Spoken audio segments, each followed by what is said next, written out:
இது போன்ற நிறைய சம்பவங்கள் நம் பள்ளியில் நடக்கின்றன. இனி இந்த தவறை யாரும் செய்ய வேண்டாம்.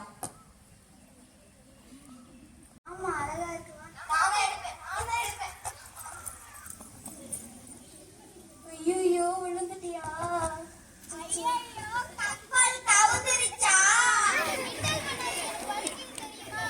ஐயோ போச்சு. அதுவாத கணிஷ்கா பனாலா இருக்கு.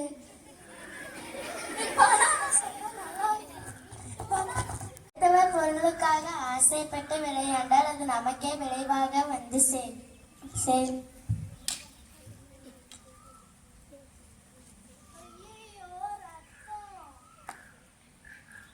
தடியில் விளையாடுவதால் இது போன்ற இரத்த காயங்களுக்கு அதிக வாய்ப்பு உண்டு. எனவே இனி நம் பள்ளி மாணவர்களாகிய நீங்கள் கையில் கிடைக்கவற்றை எடுத்து யாரையும் அடிக்க கூடாது.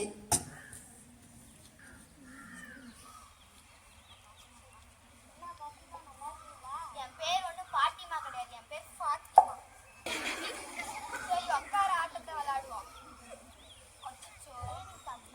நான் ஒன்றும் தப்பா கிடையாது. கற்களில் விளையாடுவதால் ஒருவர் செய்யும் தவறினால் மற்ற குழந்தைகளுக்கு பாதிப்புகள் ஏற்படுகின்றன. இதை நாம் திரும்பவும் செய்ய வேண்டாம். தடியில் விளையாடுவது, கற்களில் விளையாடுவது, ஓடி விளையாடுவது போன்ற செயல்களை செய்தால் இப்படித்தான் ஆகும். இனி இந்த தவறை யாரும் செய்ய வேண்டாம், செய்யவும் கூடாது. நன்றி. வாழ்க வளமுடன். சாலை பாதுகாப்பு விதிகளை பற்றி ஒரு சிறிய நாடகம் ஒன்றை காண்போம்.